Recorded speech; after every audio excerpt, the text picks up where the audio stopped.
When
you do have nothing to sing about in 2023.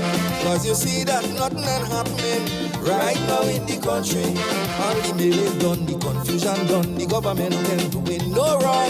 You won't get the opportunity to cry the NDC down. You have to wait for something to happen to compose a calypso hit. Because I could write a song about nothing, the people go still love it. Cause I am the kind of composer who could put lyrics together. Not only about Dick and Kit, I could take nothing and get sweet music. Like when they keep jumping in the money and they take back poor people 150, you tell me, why not? Why not? So not because Dr. Mitchell and Delma find yourself in a bitter dilemma. Why not? Why not? And if the PM run out from in finance and he leave Cornwall in a monkey pants, why not? Why not? So if Kit Mitchell say he don't want Peter to be an NP political leader, why not? Why not? I'm singing but nothing, so I hope you ain't digging nothing. This song is but nothing, so I hope you ain't digging nothing.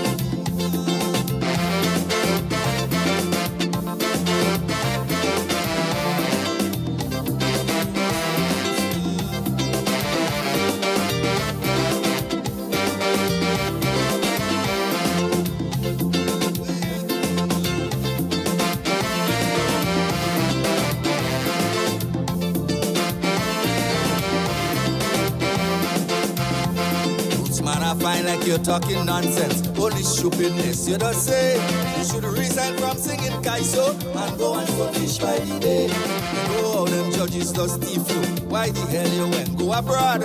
Get away from the shade of violence from St. Vincent to Trinidad. Man, you cannot tell me to shut up just because I talking so much. Because in the days of the NNP, you never asked the scholar to hush. The same scholar used to take nothing and do something to Kit Mitchell. Some Davis people know for certain, and I wish brother didn't well. But after one whole year and a few months pass, I see poor people still catching their ass. You tell me, why not? Why not? And no matter how much I should have cried, the ruling party won't give her apply. Why not? Why not? And when they shuffle up all the magistrate, Kinsham and Turin stood grab the bait. But I not, I not. My brothers and sisters in Carriacou used to love, but now they are afraid of you. But I not, I not. I'm singing but nothing, so I hope you ain't digging nothing. This song is but nothing, so I hope you ain't digging nothing.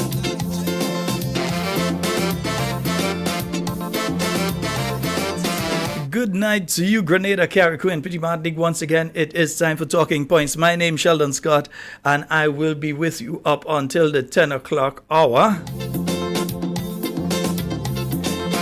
This gentleman will be in competition.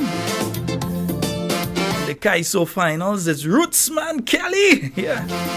As the people's favorite Calypsonian, my responsibility is to keep you reliably informed and unapologetically. You may call me a good for nothing, you may say that I'm talking shit, you may even call me a real bad man, but can't be a hypocrite. I was glad people get the pension, we know how much they deserve, and a new vessel for the Coast Guard, so they could better protect and serve. People getting money by monthly to boost the economy. No more free handout from the party, you have to work for your salary. And indeed, yeah, if you take a look outside, yeah, it's a beautiful moon outside. No, I don't have it in the background. I might find a way to put it into the background, you know. We have ways we could get that done, you know.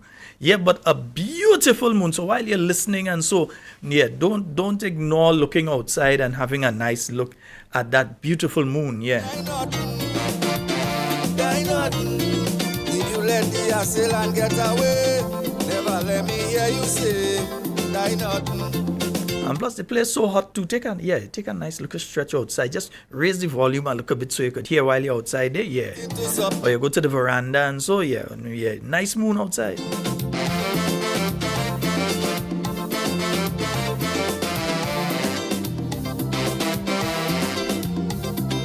Good night to you, Joyce Phillip. I see you're locked in.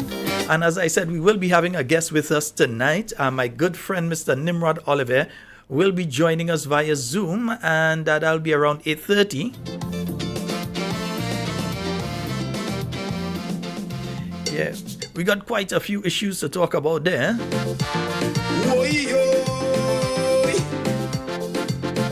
This gentleman will also be in competition. Papa Jerry. Living hand to mouth is never easy. So I decide to open a company. I know I wouldn't get no competition, because my idea is 1 in a million. When I look at them Chinese and Syrian, and I see how they making progression, I decide I must leave a legacy. I want to be known as the man for tea. Hey. I sell in integrity, buy 1 cup and get 1 free. Man, honesty, you will never deceive nobody. Accountability, everything is just how it should be. Responsibility, you go take good care of your family. So please give me your support. This cup of tea cheaper than your food. Forget rum, forget Heineken, and come and support healthy living. Oi, oi. Mama, mama, mama, mama, mama. Ay, ay, ay, ay, ay, ay. Yes, man. As you all know, I have to make sure everything's working properly, so just testing out here still. Like a bang. I was happy to see what was going on. People stop drinking bush for people fever. Man, they drinking tea now without water. So then they decide to stop drink milk and Milo, Lipton, Ovaltine and cocoa. They ain't drinking blacks, they no more. Prosperity making the children grow. Hey. I sell in integrity, buy 1 cup and get 1 free. Man, honesty, you will never deceive nobody. Accountability, everything is just how it should be. Responsibility, you go take good care of your family. So please give me your support. This cup of tea cheaper than a Coke. We know them things have plenty caffeine, so come and support healthy living. Boy, boy. Ay, ay, ay, ay, ay, ay. Mama moo, mama moo, mama moo, mama moo, yeah. I ain't lie, right now I'm making money. So I go in to expand the company. All kind of people coming to me. They want to know my secret financially. I'm progressing with a steady speed. A lot of them feel that I'm selling weed, but I swear my business not illegal. I will not sell poverty at all. Hey. I sell in prosperity, buy 1 cup and get 1 free. Morality, you will never deceive nobody. Have some liability, everything is just how it should be. Man, unity, that is good nutrition for your body. So please give me your support. This cup of tea cheap than cracker oats. I know you love back and neck chicken, but come and support healthy living. Oi, oi.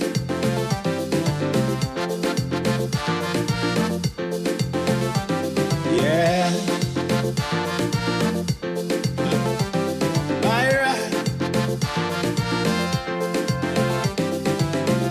Always looking for new customers to improve my wealth and to increase dollars. But some people try to set up a trap. Man, I show is them Calypsonians and them do that. Them fellas, they send a big bumblebee, try to suck away humanity. But with my creativity, I had to sell him the almighty. I sell in prosperity, buy 1 cup and get 1 free. Morality, you will never deceive nobody. Have some liability, everything is just how it should be. Man, unity, That is good nutrition for your body. So please give me your support. This cup of tea we should all promote. I hope the nation is listening to come and support healthy living. Boy, boy. Mama moo, mama moo, mama moo, mama moo, yeah. Ay, ay, ay, ay, ay, ay. Yes, indeed, Papa Jerry there, yeah. Yeah, he's selling tea. Yeah, integrity and all kind of tea. He's selling tea. Yes, indeed.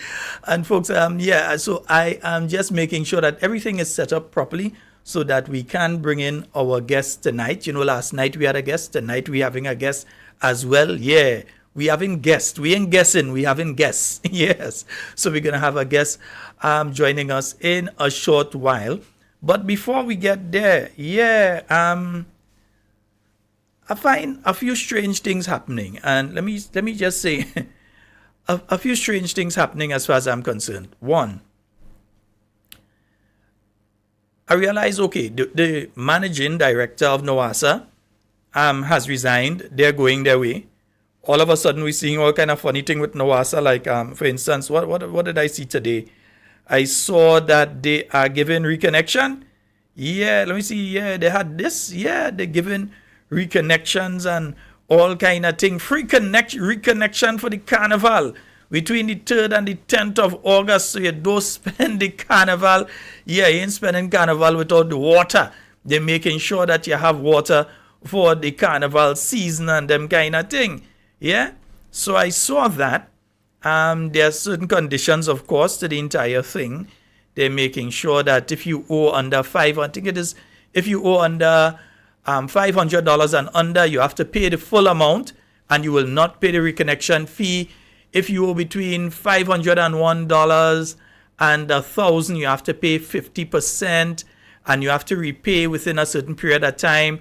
And anything over that, but you will not be paying the reconnection fee. You're allowed to pay 50% and you're reconnected and that sort of thing. But you know what that also tells me? That also tells me that there's a significant number of people in this country who have been disconnected. For NOASA to go that direction, for NOASA to decide that they should do a special where they're doing free reconnection for the carnival period and that sort of thing, means that a significant number of people have to be disconnected. You ain't doing something like that if it's just one or two. It means you have a lot of people that cannot pay their water rates. They can't pay it. So NOASA is having a special right now to reconnect these people. And again, if you owe $500 and under, you just pay off the whole thing. As long as you could pay the $500, they reconnect you. You don't have to pay the reconnection fee. You owe $501 up to $1,000. You pay 50% of that, whatever it is you owe, you pay 50% and all of that kind of thing. Yeah, they're getting free promotion because, of course, they're not paying me for this. But just to let you all know that with that, it also means definitely there has to be some sort of issue. There has to be some sort of issue that's taking place when it comes to the issue of people being able to service their NOASA. And remember, there's now the environmental levy on water bills as well. Yeah, so the same that applied to your electricity bill now applies to the water bill as well. Once you use over a certain amount, you have to pay your environmental levy. Farmers have not been taken. Farmers have to pay it. Poultry, people who doing poultry production, everybody, they have to pay it as well.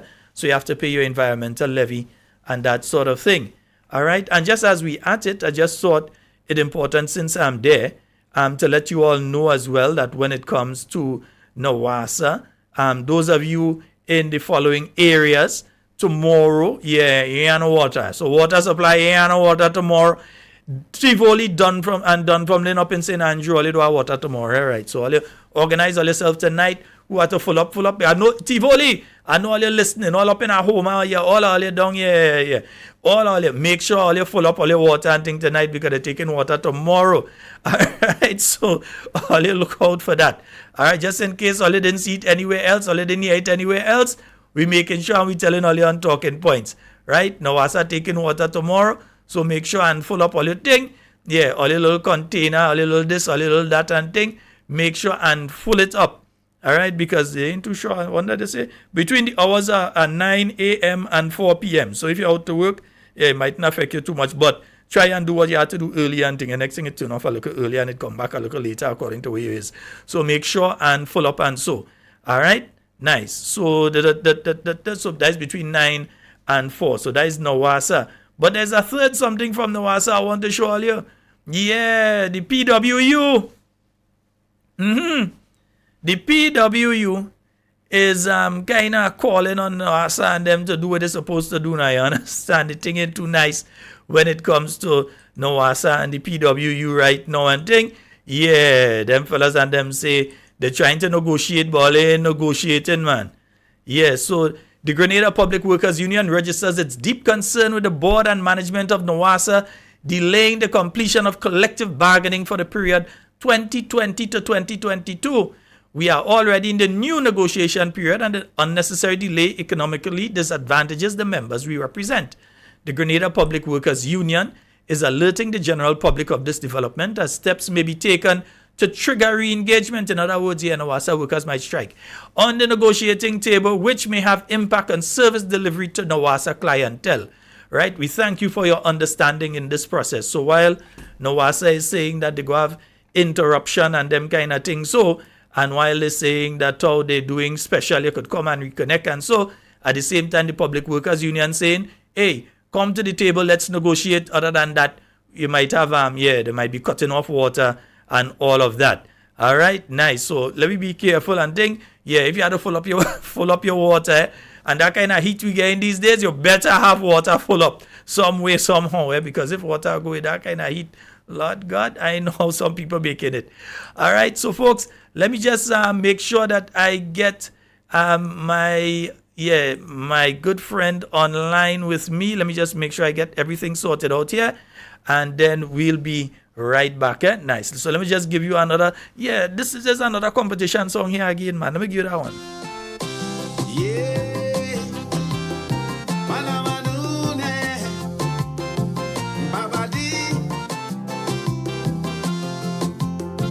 Mr. PM, I know it's been just 1 year, but I'm hearing a lot of concerns out there.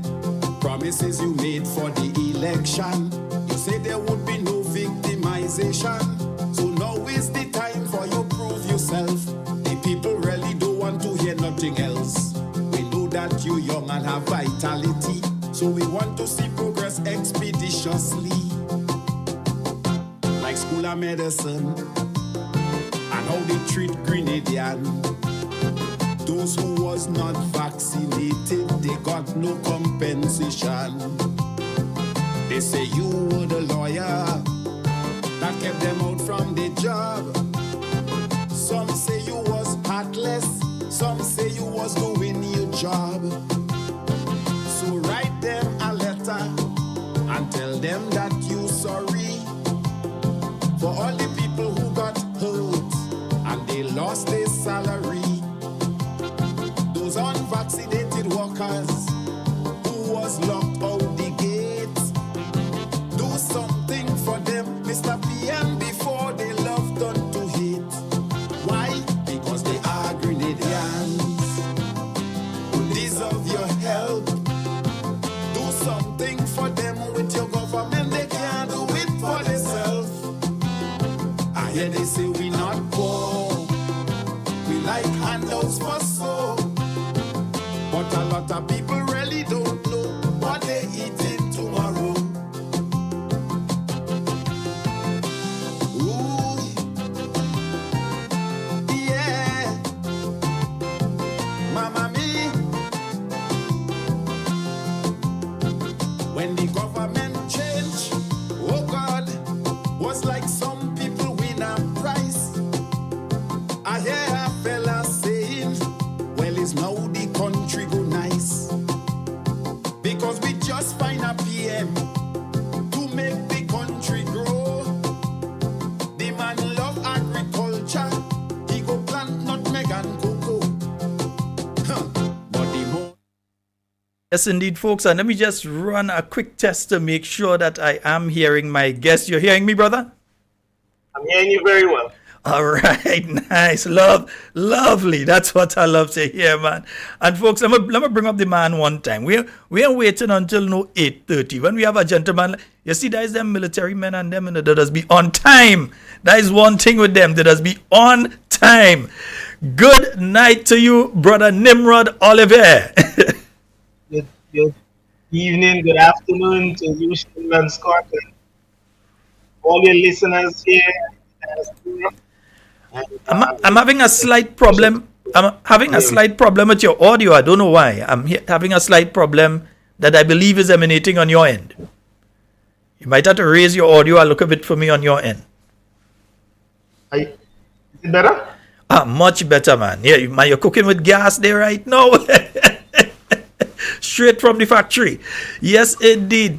So, I want to get right into it. We've been hearing some statements being made over the past few days and so on in relation to the crime situation in Grenada. In fact, I've heard Assistant Commissioner of Police, Mr. Vanny Cohen, saying basically we don't have to be worried about what is taking place. There's a spike, but the spike is only in certain things. What are your views in relation to that? What do you have to say in relation to some? I know you've been listening. So what do you have to say in relation to that one? I'm getting you on a double. I'm hearing you come. You're hearing me double. I'm wondering why. You're hearing me double still? Hello? Yeah, hold on. Yeah, I think that one is on your end, brother. Yeah, I think that one is on your end. Let me give him a minute to sort himself out there while we yeah. So what I want to do first, let me play something for you, Mr. Nimrod. Let me play something for you here, because I want you to hear some of what Mr. Vanny Cohen has been saying.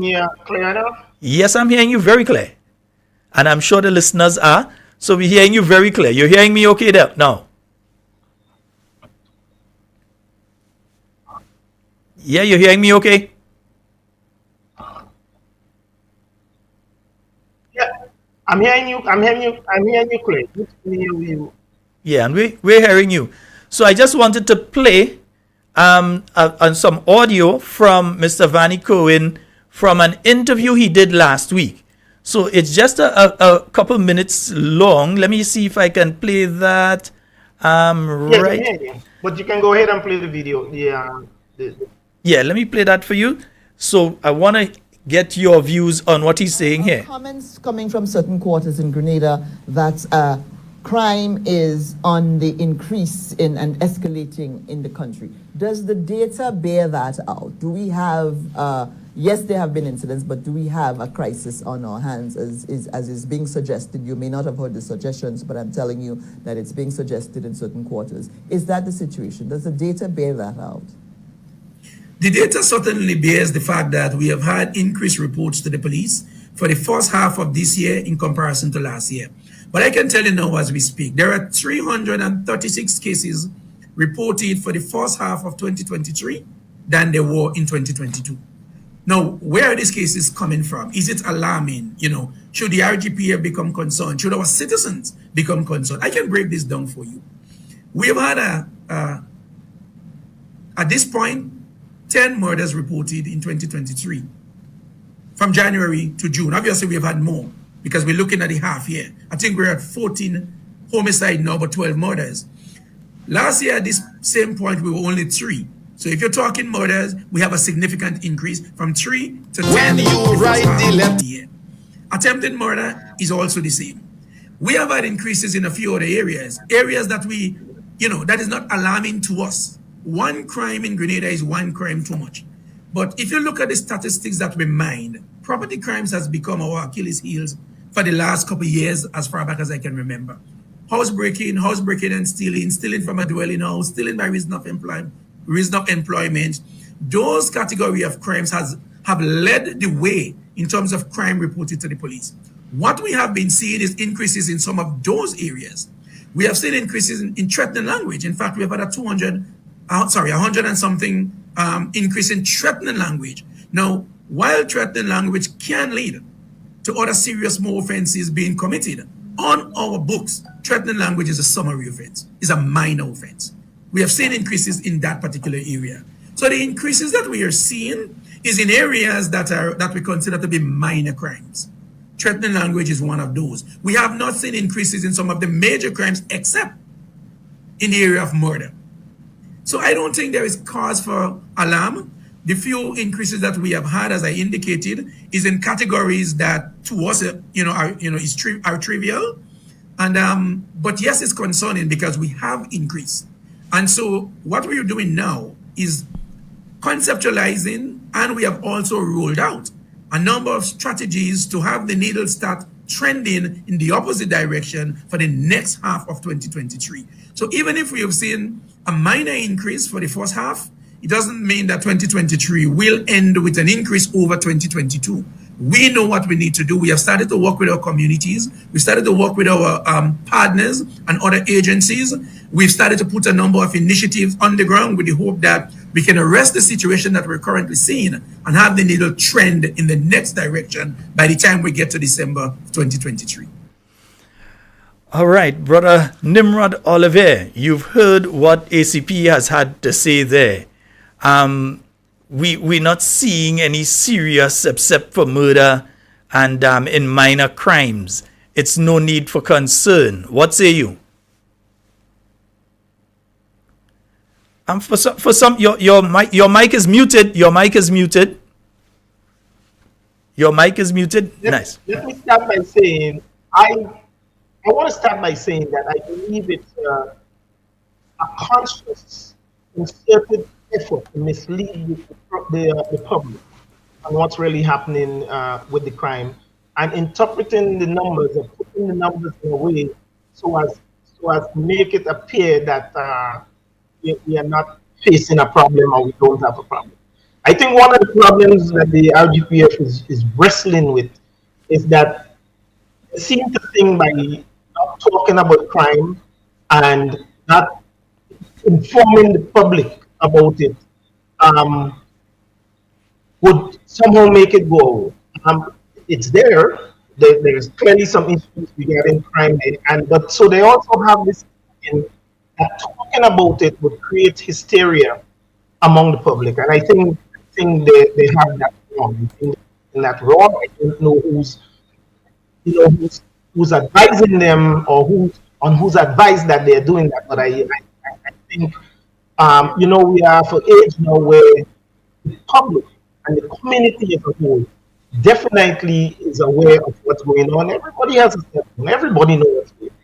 They don't need the media or anyone else, as a matter of fact, to create hysteria, to create a situation regarding crime. I think hysteria is created by not addressing it, by not being upfront with it and saying, here, this is what happened. We are tracking what happened. We have X amount of murders or X amount of robberies or X amount of burglaries.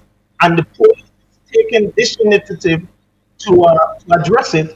And we want to engage and ask all citizens to be conscientious, to be observant, and let us know. Grenada has a very great track record with the community being involved with police. And there's a very, very, very high rate of solving crimes in Grenada, except the last 4 or 5 murders we have. You're not hearing anything, whether or not there is any lead, and you don't expect for the police to give you a play-by-play in terms of information that's being gathered. But I think they may have been stumped with a couple of the murders that has occurred, and so that has them maybe going back to the drawing board, or maybe they're just thinking, hey, if we don't deal with it, because there may be some difficult ones, so it will go away and the public would not think. So I think that it was a play on numbers. I think it was definitely a conscientious effort. The gentleman is very astute, and so he's no fool.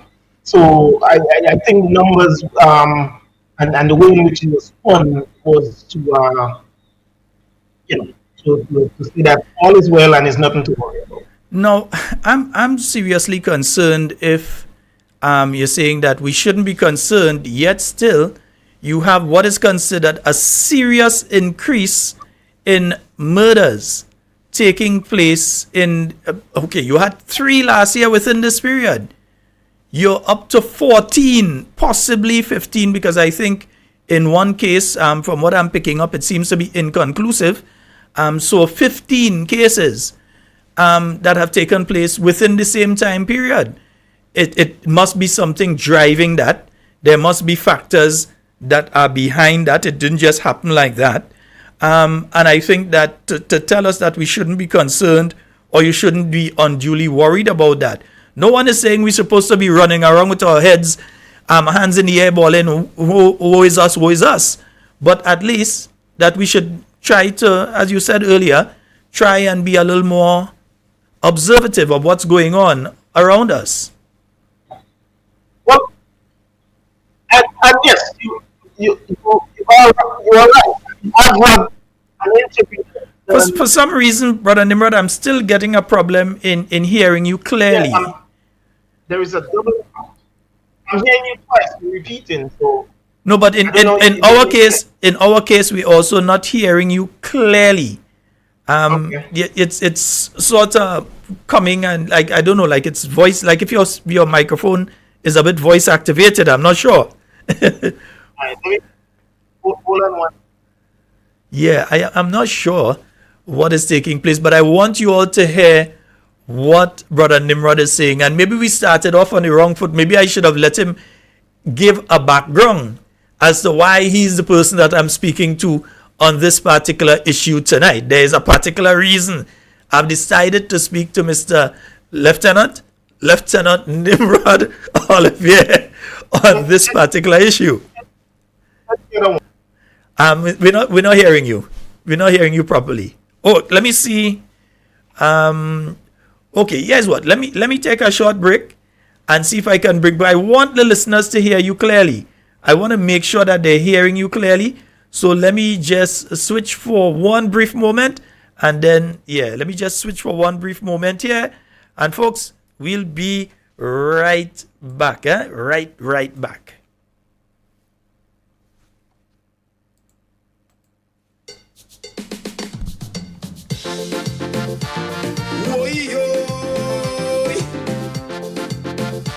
Say mama me, yeah. Ay.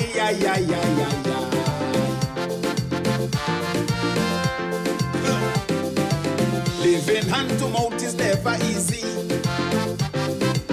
So I decide to open a company. I know I wouldn't get no competition, because my idea is 1 in a million. When I look at them Chinese and Syrian, and I see how they making progression, I decide I must leave a legacy. I want to be known as the man for tea. Hey. I sell in integrity, buy 1 cup and get 1 free. Man, honesty, you will never deceive nobody. Accountability, everything is just how it should be. Responsibility, you go take good care of your family. So please give me your support. This cup of tea cheaper than your food. Forget rum, forget Heineken, and come and support healthy living. Oy. Mama. Ay. Yes, man. My first year in business start like a bang. I was happy to see what was going on.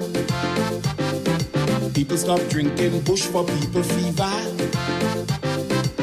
Man, they drinking tea now without water.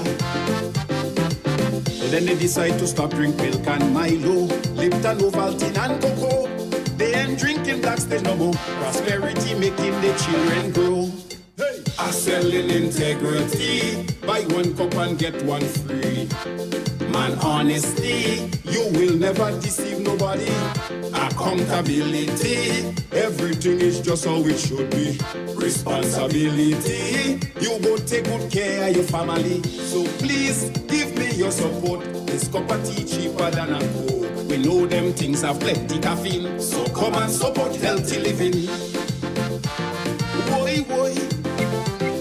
All right, so let me test the audio before I bring you back on. Let me hear you this time. Are you hearing me now? Much better, but we're hearing us echoing in the background.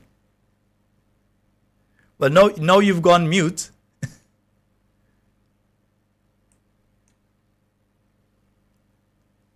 Unmute. Are you hearing me now? Yes, very clearly. Very, very. That's perfect. I'm hearing you perfect now. All right. Technology. Yes, man. I'm hearing you perfect now. All we need you is to come up on camera and we're good to go. All right. Are you seeing me on camera now?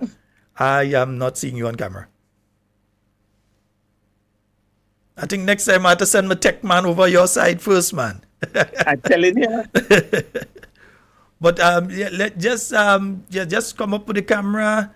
Yeah, just get the camera. Just get the camera. Look a wipe there, man. Just get a look a wipe there. Just we hearing you perfect there. We hearing you perfect on this one. Nice. Yeah, just get a little, and we good to go. All right. So we're taking it as is there. All right. Good. Nice. Yes, indeed. So let me bring back on Brother Nimrod Olivier. You'd realize we had to change the camera and things. So the camera that we're using now, not as sharp as the next one. But the main thing is we're hearing what you have to say. Yes, sir. So we were getting into it. You're speaking about the engaging with the public and so on. Yes. So yes. Well, look, I came from an organization, right, which is the NYPD, where, you use statistical data as a management tool towards the goal of reducing crime. I don't think the RGPF has fully embraced that tool, but, police departments around the world, that's the way that you fight crime, right? You do it, you gather your statistics, you have these meetings, ComStat meetings, and commanders where you communicate with commanders on a weekly basis. Now you go on the NYPD site, which is public information, and you could pick any command, any one of the 76 precincts on the NYPD, and you can see the crimes that occurred in that precinct for that week. Mm-hmm.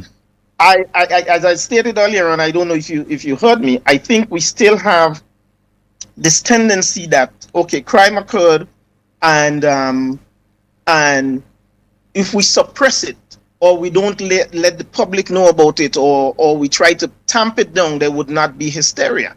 I think that approach is wrong. I think the hysteria is created when we in the public, the general public, knows what is happening, because everybody has a cell phone, everybody communicates. The world it's like the whole world is like a village now, or a street in a village, because information is being shared readily. And when the public is anticipating those that they put in charge of taking care of the community for you, when they are not doing nothing, that creates the hysteria, and that's where the issue come up, and people are scared. I often hear a friend of mine use the phrase that the fear of crime is actually, or maybe even worse than crime itself. And that is very true, because again, when the public is not involved or informed, you kind of lost. And we trust our police officers. The RGPS has a great history of solving crime. So I'm trying to figure out now, what is the main issue, right? Why are we not talking as is? Why are we saying that, it's not really a significant increase? Look, you hear the gentleman give the statistics. He said clearly there was 3 murders for the same period last year as there is for this year, where you have 14. If you do the difference, right, between 3 and 14, you get 11. That's a 367% increase in crime. Not 1%, not 2%, 367% increase in murders. So in order for you to see a slight increase or decrease in crime, you are basically saying that apart from the murders, every other category had to be non-existent, because murders alone for the same period gave you a 367% increase. Let's even put it in more context. He's saying that the first half of last year, there were 3 homicides or 3 murders. I believe we ended with 10 last year. Yeah. 10 total. 10 in total. Right? So the second half of last year, you picked up 7. Couple that with the 14 that you picked up for the first half of this year. 14 and 7 is 21. 3 sevens. 21. Isn't that blackjack or something so? Right? I've never been. So you're dealing, right? Because they want to talk numbers, but you cannot take the public for fool and mislead the public intentionally. So you're dealing with, in the space of a 12-month span, June of 2022 to July of 2023, so between 12 and 13 month span, you had 21 homicides. When you ended the whole year prior at 10. You see what I'm saying? Exactly. So how could you sit there and say that it's no concern if your only fright or the only thing you're scared about is the hysteria? You cannot play the public for fools. People are smart. People are educated. You talk to them about it. You educate them and you say this. I heard another interview with a gentleman that said, well, you know, and you're calling countries out and saying, well, you don't, pretty much as if, well, we can do as other countries that don't talk about crime for tourism. That's nonsense. Because the country that he singled out, you could do a simple Google search now. You just Google the country and the crime, and it will pop up there. So I don't think in this dispensation people are hiding crime because they figure people would not come to your country or whatever. Look, the State Department track crimes around the world, and they would advise the citizens whether or not. I think there was a bulletin that came out for a fellow Caribbean country. I won't say which one. This week one. regarding crime and weather. Right? It had something to do with the weather, but it was more so the crime. Right? So the State Department do take a look at these things, whether or not the local media here talk about it or don't talk about it, or the RGPF speaks about it or they don't speak about it. I was in an organization where I didn't have to call Grenada to get information. It was readily available to me through the resources in my organization. So you don't have to, you might figure you will, hey, we don't want to, you know, we had to look at the tourism, and if we, no. We live in an information age now, and you might not have to put it out there, but that does not mean that people are not aware about it and they know about it. And again, I want to make it clear to the listeners here, you are in no way attacking the Royal Grenada Police Force. You have consistently said that they do an excellent job when it comes to detection of crime, solving of homicides, etc. But in this case, it seems as though there is there's a word that I use, you know, but to confuse the Grenadian people in relation to the issue of, well, there's no, and I'm talking about, yeah, how we look outside is one thing, but we have to live here. And if you don't nip it in the bud when it's starting, if you don't get everyone alert to what is happening and you don't nip it in the bud, then you end up with this sort of runaway crime that you're seeing in some countries. For instance, I will call them like Trinidad right now, in St. Lucia, and in some other territories. You'll end up with that runaway crime that you're seeing in those places still. Some have to ask for the RSS to come in. Some have to ask for other countries to come in and help them. If we don't deal with it now, we'll end up in that situation. And you are absolutely right, because look, and I'll make it absolutely clear. The RGPF is near and dear to me, right? I was a police officer for 20-something years, and so I've always held the RGPF in my heart dearly, regardless of which party is in power. Absolutely nothing to do with politics, right? I am Grenadian first and foremost. This is my country, this is our country, and I will do everything within my power to help us, make it through. And so even my colleagues in NYPD, they could tell you how I felt about the police department here. I was even more so proud. And let me just share this small anecdote here. When I was doing my master's degree, I chose to do my thesis on something it's crime related. And so I couldn't do NYPD because I work for NYPD, but I had to do a couple departments in the US. And I asked the professor if I could have chose the Caribbean. And of course, he obliged because it was, I guess he would have gotten some information and so. And in so doing that, I had to look at couple departments in the Caribbean, right? Population size, departments with similar population.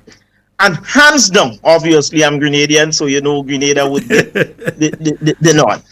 But hands down, without any bias, the RGPF and Grenada stood out in that report. And I remember the professor talking, and he's like, wow, that's where you're from, right? And I'm like, yeah. He's like, man, they seem to have a handle on crime there, because you talk in the years, I think, I don't know, maybe I did an 8-year period study. So I think it was Grenada, St. Kitts, Barbados, St. Vincent, St. Lucia, maybe about 8 islands. And hands down, Grenada had the lowest numbers. And I remember when I got the numbers, I spoke to a superintendent, I would have gotten the numbers.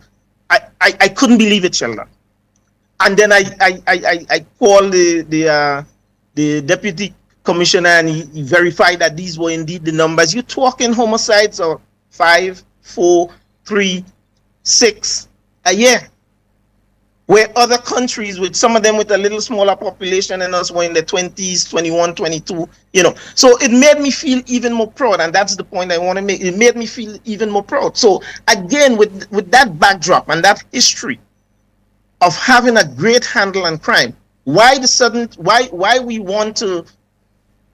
not want to acknowledge and at the same time put strategies and things in place to make sure that we combat the crime. You listen to interview after interview, and it's like, well, you don't want to let the public know what you're doing, and it's like a big secret. No, actually, a lot of it is presence. A lot of it is people feeling and having the assumption that the police is everywhere. And so if they're having thoughts of doing something, they might say, boy, I might have to back off because there's 2 police there. There's 3 police there, right? I was telling a friend of mine, Sheldon, after 9/11, and those of us at the time, I was a much junior officer then, I didn't see it, but as I went through the ranks, I saw the significance. Right after 9/11, so there's 76 precincts in NYPD, plus I believe 8 or 9 transit district and 5 or 6 housing bureaus. But immediately after 9/11, the commanders decided every precinct would send a car to Times Square every day.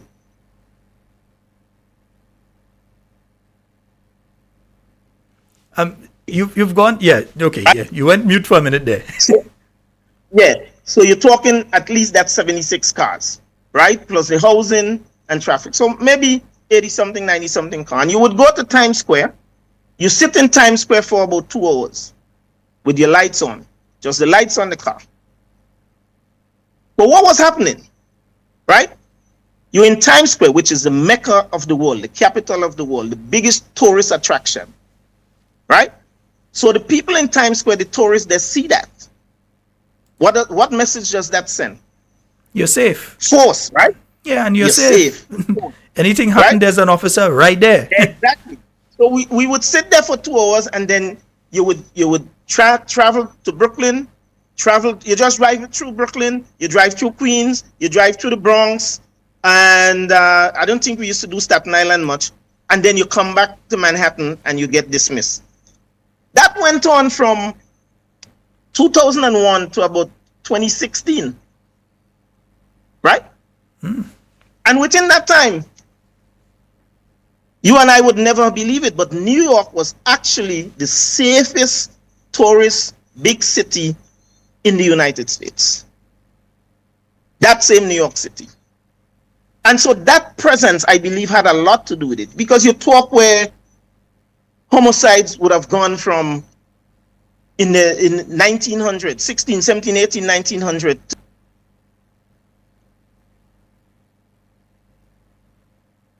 300 and 400. Yeah.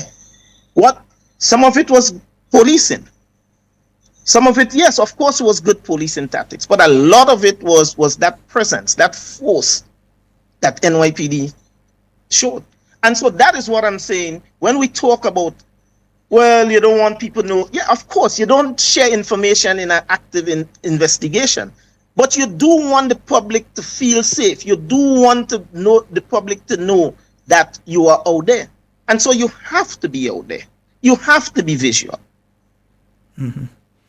No, I've heard on Friday there was a press conference that was held by the Royal Grenada Police Force. For some strange reason, I didn't receive an email. I didn't receive notification, but they had a press conference that was not broadcast live, and journalists were told to come there directly, and they went there and they had that interview. And again, you had some of the crime statistics being put out, and so again. And one of the areas that was mentioned both there and on the program where I played that audio from before was the issue of gun crimes and what has been taking place. And remember, this is from the same individuals that say we ought not to be worried. And they mentioned the fact that, in fact, let me play a piece of that for you so that you can hear what was said in relation to gun crimes. Let me just play this quickly for you. You're looking at too, because we hear talk about gun crimes increasing. Does the data bear that out as well? The data, in fact, bears that out. We have seen some gun-related activities that we have not had to respond to in the past. You would appreciate that we've had some shootings in 2023. We have never seen that amount of shooting during my lifetime as a police, and I've been around for quite some time. We have confiscated a number of firearms. I think this year we have confiscated perhaps more firearms than any year before. So that, tells you where our gun crime is. Do you have a number? Do you have a figure on the number of firearm that has been confiscated so far this year? And is it a mixture of legal and legal, or just illegal firearms? The data and statistics are available. Unfortunately, I do not have it with me now as I speak, but I do have it. I can always make that available to you. But we have put in a number of initiatives too when it comes to gun control. I don't think you expect me here to roll out all of what we are doing, but just to say to the public that we have been successful in some of the initiatives that we have put on the table. We have worked or are working very hard with members of our community, members of the public. We do our best to make sure that information coming to us are kept confidential, because we understand lives of people are at stake here, particularly when it comes to gun. But a lot of the weapons, illegal weapons that we have confiscated, are information that we have received working with other agencies or partners and individual members of our community. We are grateful for that.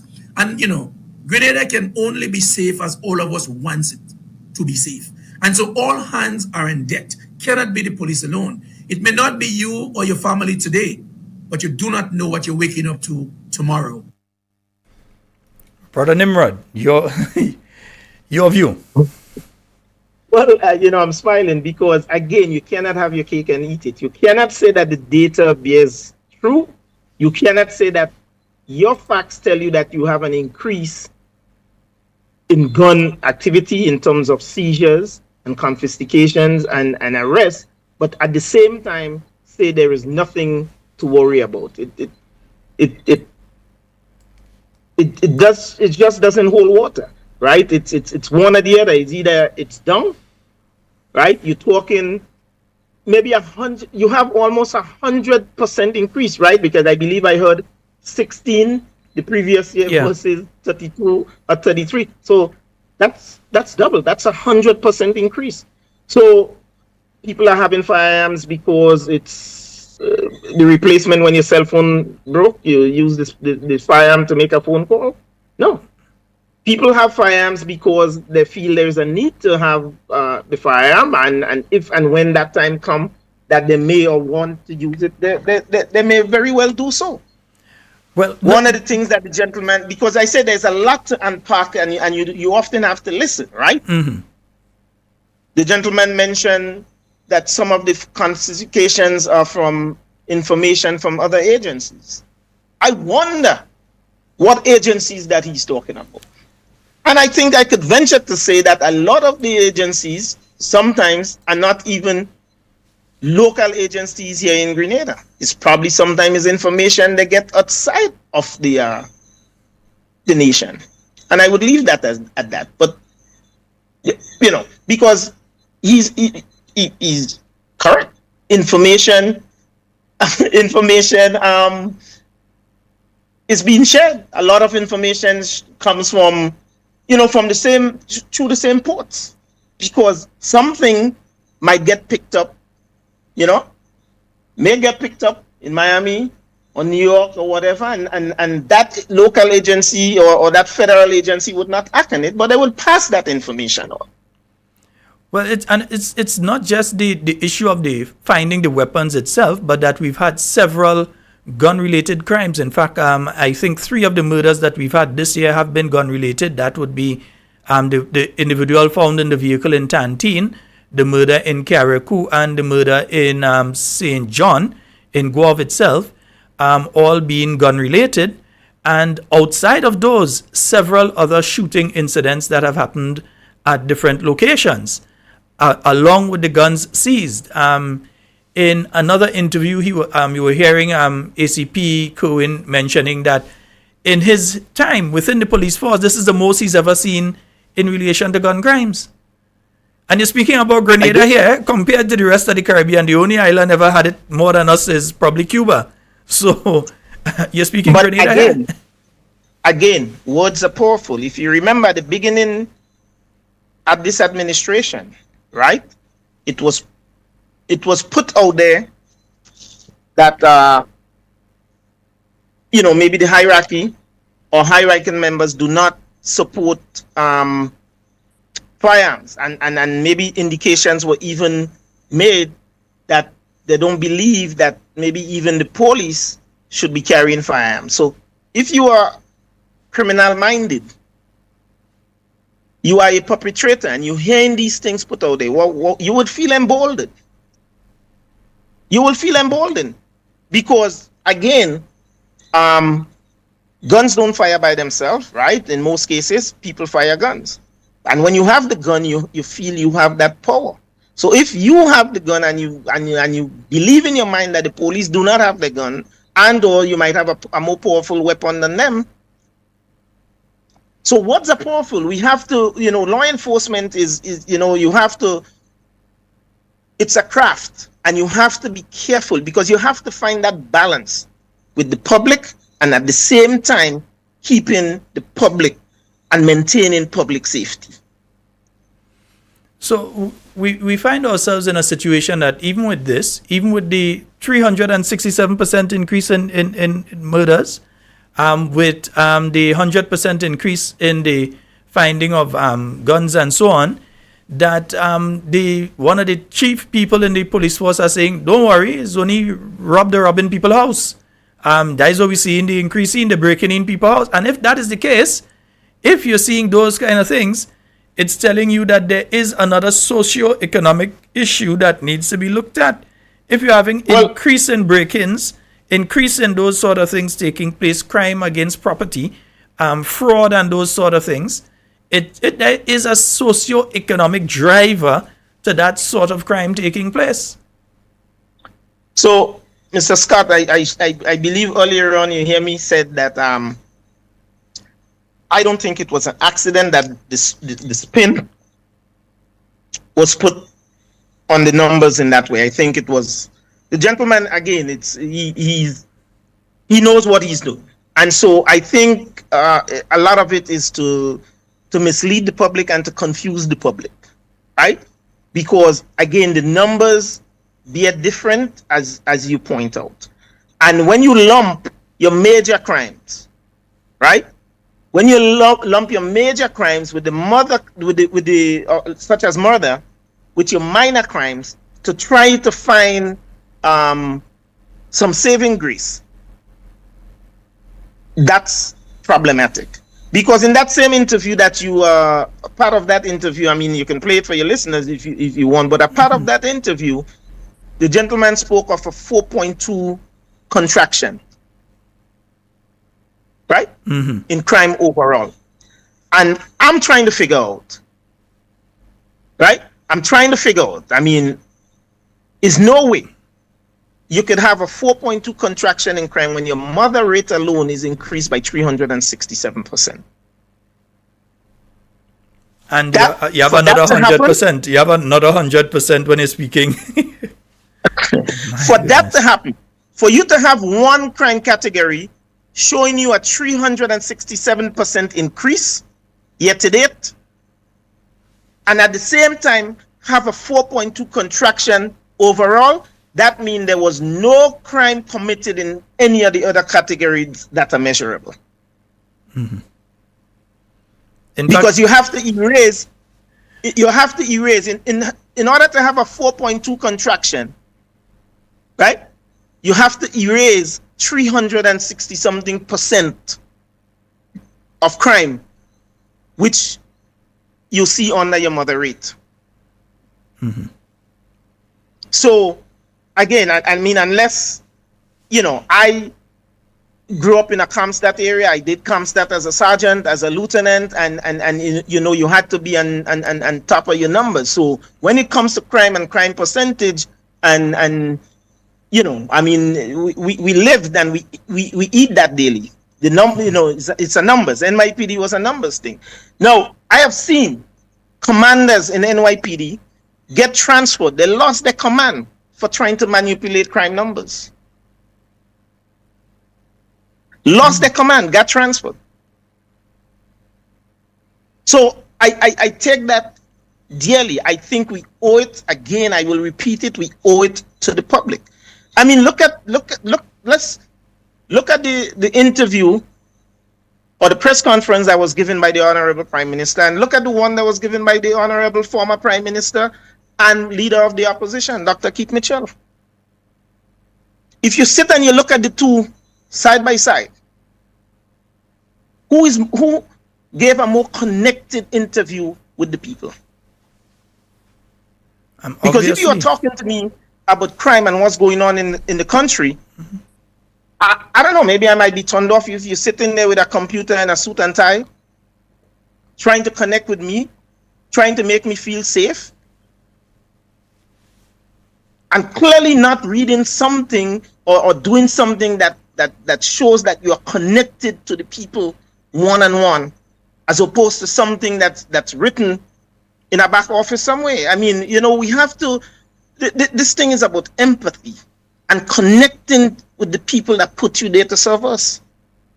We, as public servants, we all owe it to them. I took what I did for NYPD, I took it really at heart, because I truly believe my job was to serve the community. Yes, NYPD pays the bill, but my job was to serve the people and serve them honestly and honorably. And so I embarked on doing that every day. Let me ask though. I want to speak about reality versus theory here. During the Prime Minister's interview, and on at least two other occasions, I've heard him speaking on that in Carriacou, on two occasions in Carriacou, and one other occasion on the mainland, in relation to the issue of individuals owning firearms. That he's against firearms, you mentioned it earlier, but at the same time that you're seeing a 100% increase in illegal firearms being found, at the same point in time that you're finding an increase in the number of offenses being committed with the use of firearms. And if we were to take into context the ending of 2022, where there were several armed robberies that took place as well, you understand what is taking place. But while that is taking place, while the criminals are arming, you're telling law-abiding citizens who under every criteria could qualify as licensed firearm holders that no, I believe they should have no firearm. Does that make sense? Does that connect with the reality of the situation? The statements that the Prime Minister has been making in relation to this issue. Well, I want to say that I could almost see where he's coming from. Look, I'm not a big proponent of firearm myself, even though I carried a firearm for every day for 23 years, right? I could have bought and owned any firearm I wanted. You know how many firearms I owned? Zero? One. The service One. revolver? Well, I had to have a service revolver, so I had one. The day I retired, or the day I was retiring, I bought myself a retirement gift, which was a second firearm. I've never fired it. It's still brand new in the box. You know, I bought it and it was just like a parting gift for me. But the point is, I know how people feel about firearm, and I'm using that analogy to say, as a cop, of course you have to do what you have to do and to keep the street safe, and especially dealing with illegal firearms. I was shot at, guns were pointed at me, so I know the dangers. But I also know the dangers of having a firearm, right? So I could see maybe where he was coming from. But if the question is, do I think as the leader and the person in charge of law enforcement, as the Minister for National Security, that such things should be put out there? I will say hands down, no. Because it sends the message to the perpetrator that we could, and maybe some did take signal from that, because you rightly pointed out at the end of 2022, there was an increase.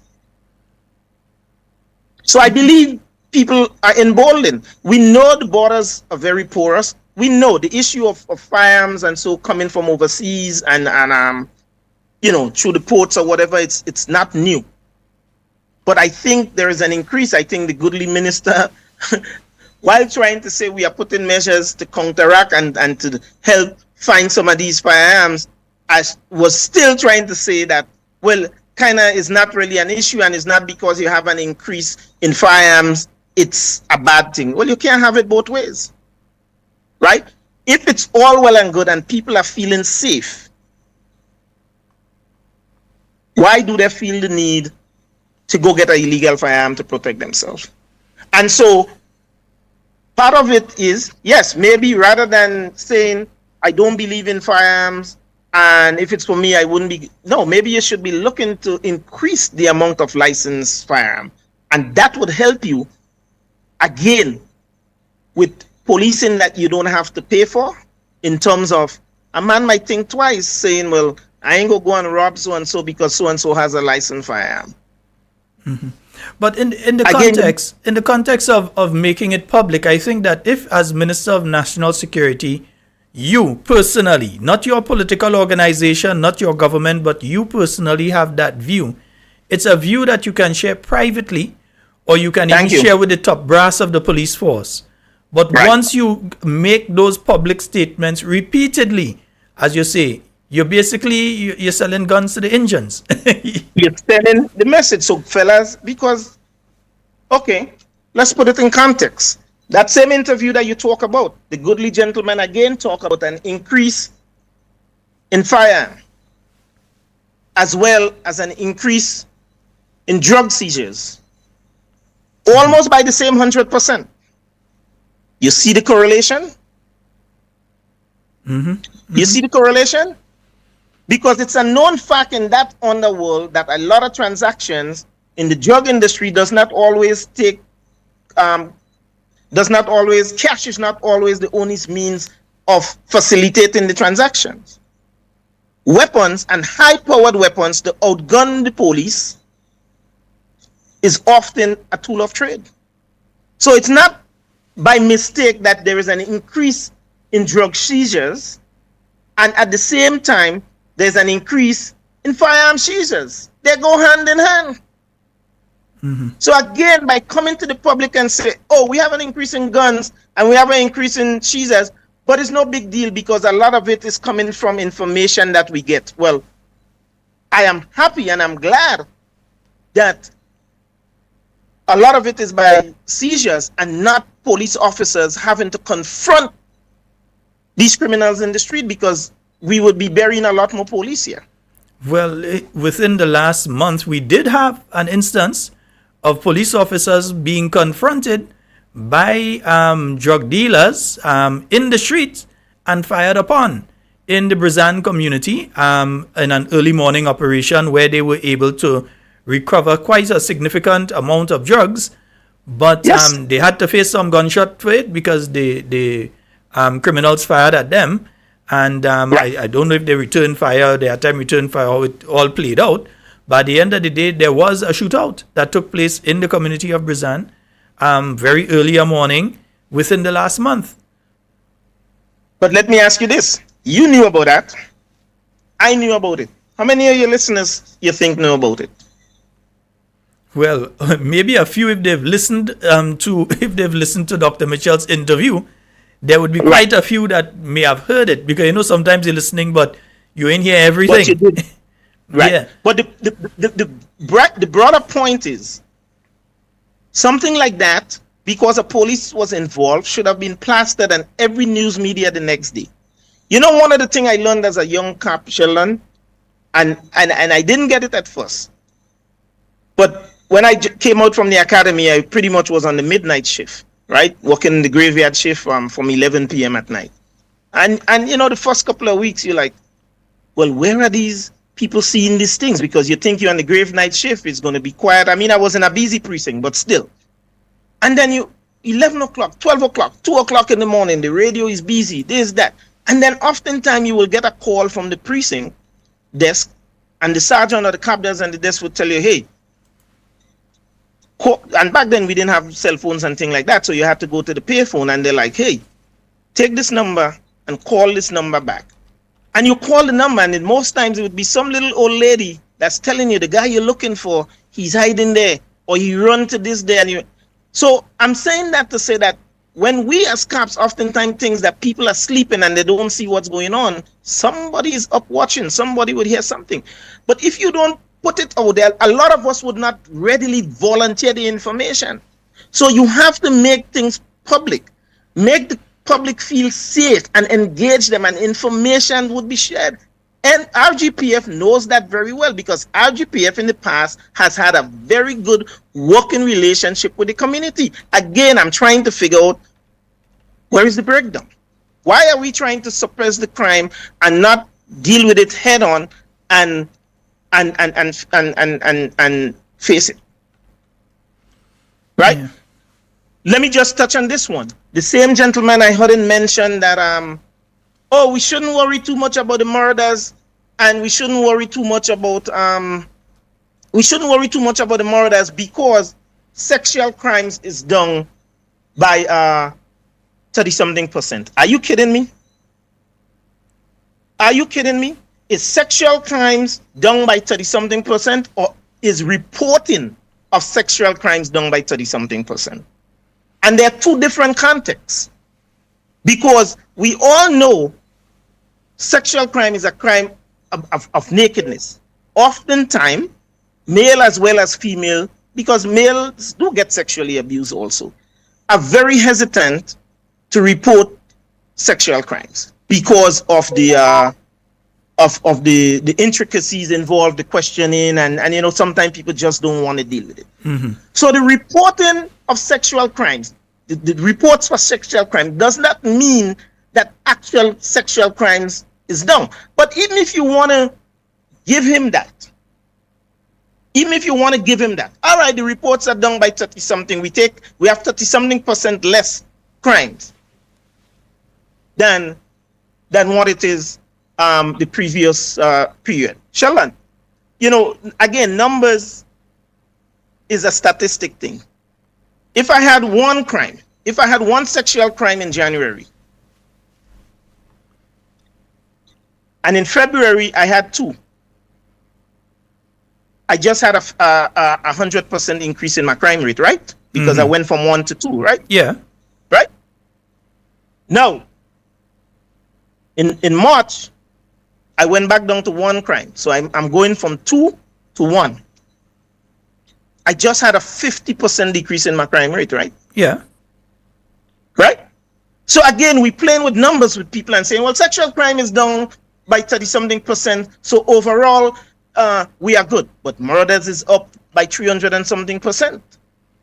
Also, Right? isn't it lending a false sense of security It is. to folks out there? Because, again, I've seen instances where an individual is arrested. And when I start to hear the dates of when they committed the crime. So someone is arrested in July of 2023. But you hear they committed a crime December 23rd, 2022. And they also committed another act in August of 2022 and a further one in 2021. But it is reported and action is taken in July. So to boast that, yeah, you have those crimes are down and that sort of thing is a tricky thing, especially when you're talking about sexual crimes. It's very tricky. Sheldon, the other thing is, the reality of it is, we have to face it. We are facing some economic constraints in this country right now. Right? That's the reality of it. And sometimes certain categories of females in certain socioeconomic group may have been truly assaulted or abused. But because of the economic constraint that they're in, and may have been depending on that male or that female for that economic support to put food on the table, may just not report the crime, or they may, and I've seen it. It has happened in NYPD, and I'm quite sure it would happen here. You go into the precinct to make the report, and based on the line of questioning and how the officer direct the question, and we tell you, well, you know, if the man get arrested, you ain't go get no food, and your children go hungry, and they go starve, and they go this, and you go lose your job, and you go this and that. What we are humans, right? So once sometimes people reach out to us from that element standpoint, that physical standpoint or that emotional standpoint, sometimes we back down, and you're like, all right, it's not worth it. Or the officer might say, well, you know, you got to go to court and testify against him, because oftentimes people are not fully aware of how the judicial process works, and they think, well, okay, once I make that report, he or she gets arrested, and it's done, it's over for me, right? But then you explain to them, well, no, he gets arrested, you're going to have to go give a statement, you're going to have to go this, you're going to have to go to court, you might have to testify. Sometimes people back down. So you have a number of reasons. And that is kind of, it's there for a lot of crimes, but it's even more prevalent for sexual crimes, because people just don't, we like to keep what we do in our bedroom. And even when we are abused, we bite the bullet, so to speak, or we bite our teeth, bite our grit, and we just kind of move on. So to be out there boasting that we shouldn't have anything to worry about because sexual crimes is down 30-something%. Again, to me, that is misleading and disingenuous to the public at large. Indeed. And folks, I'm speaking with Mr. Nimrod Oliver here, a veteran of the NYPD. How many years? A lot of years. 23 and a half years, my friend. 23 years, 23 and a half years. Yes, indeed. You worked in one particular district, or you worked different districts and so on? Nah, I worked all over New York City. I mean, I was blessed. I had a very blessed career. I started out in Brooklyn, the 71st precinct, which at the time was one of the busiest precincts there is in New York City. Yeah, that were we using, so you know. Yes. So that was in Brooklyn Empire Boulevard, and it was a mixture, right? It was a mixture. You had the Jews, the Spanish, the West Indians, you know, the Black Americans. So it was good. And then I got promoted to sergeant in 2004. So from 97 to 2004, I was there. 2004, I went to Manhattan, and I never wanted to go to Manhattan because I was like, you know, you're young, you want to be active, you want to be in the mix, you want a busy command. And then one of my commanding officers, he says, man, you're a hard worker, you come in to work for me in Manhattan. I says, I do not want to go to Manhattan, just get me to the other side of Eastern Parkway. Well, there were other motives besides wanting to stay in Brooklyn. All the West Indian. You're between your people. But so I went to Manhattan, Midtown South Precinct, and that was actually the busiest precinct in the city. And I didn't know it. But it was busy with a different type of crime, right? It was busy with grand larcenies which is stealing from the person, right? I think we kind of call that robbery here. So it was grand larcenies, robberies, and it was so it covered from basically 28th Street to 56th Street. So you had Times Square and you had 34th Street, which was like the major hubs. So I did there, and then I got a second promotion while I was there. I stayed there, and then I got deployed to the Middle East. You see, a lot of people don't know about my military career, but I was active in the military, came out, joined NYPD, but I always stayed in the reserve. And then in 2006, I was activated and sent to the Middle East. So I did a year in the Middle East, and then when I came back, I went to the Transit Bureau, which is under NYPD also. And in the transit, I became the gang sergeant, the gang supervisor. So it was pretty much a plainclothes unit. It was a plainclothes unit, and I had maybe about 30 guys working plainclothes, and that was a citywide unit. So which means we covered all the boroughs. So from that unit, I was able to work in the Bronx, Queens, Manhattan, Brooklyn. As I see it, I did deployment based on, and again, it was based on crime for the week in the trains. But it was awesome because I'm riding the train in plain clothes with my guys. I have one or two guys with me, and I send out my teams, and you're pretty much an undercover cop in the subway station, right? So, but with a specific focus on the gang.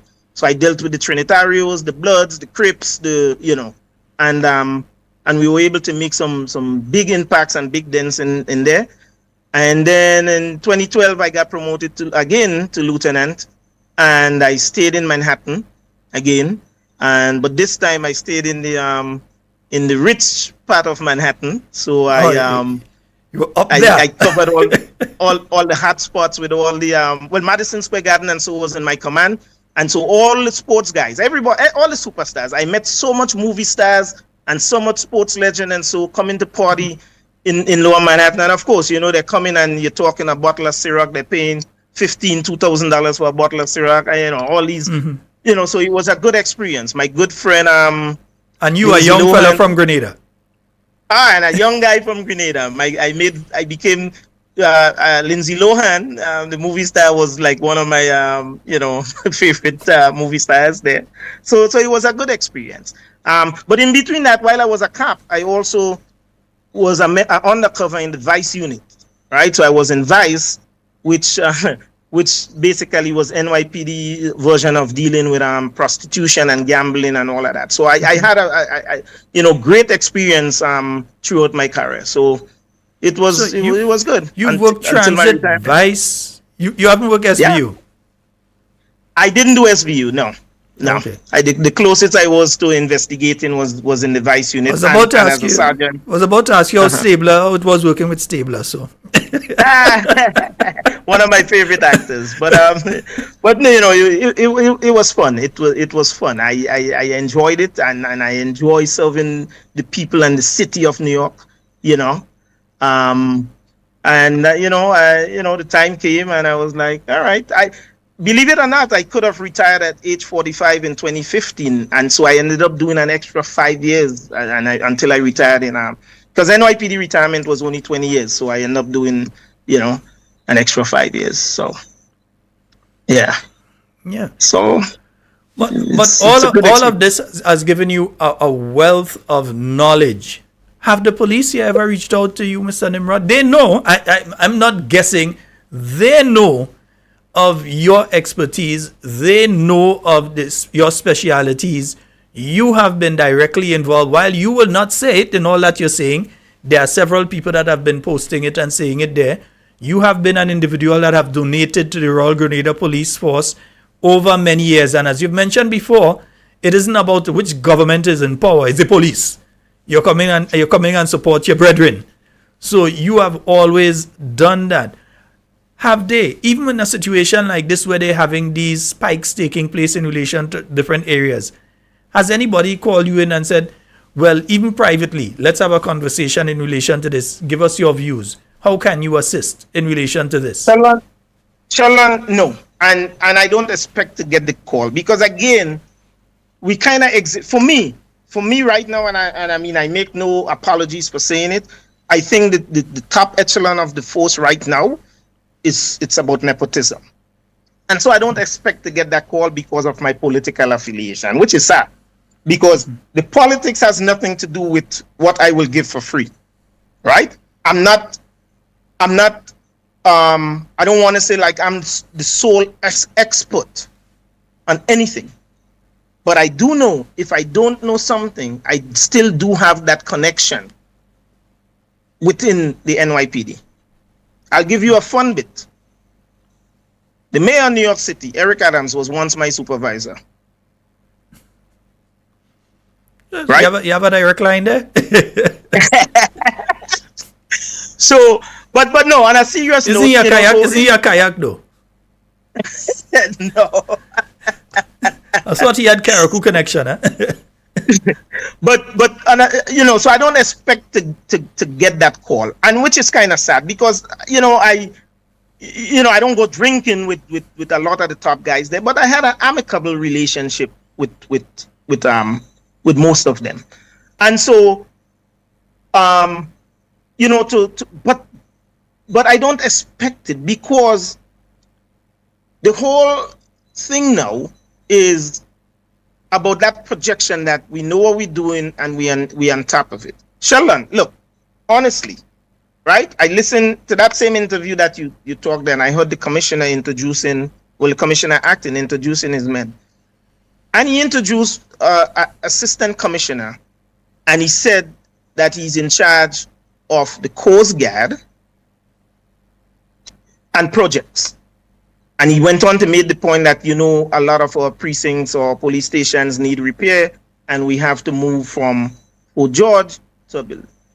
But I was so lost because here it is, you bring a guy back from retirement. And normally when that happened, that person would be able to have some sort of expertise that you cannot find within your rank and file or within the current members of the force. So you bring him back from retirement.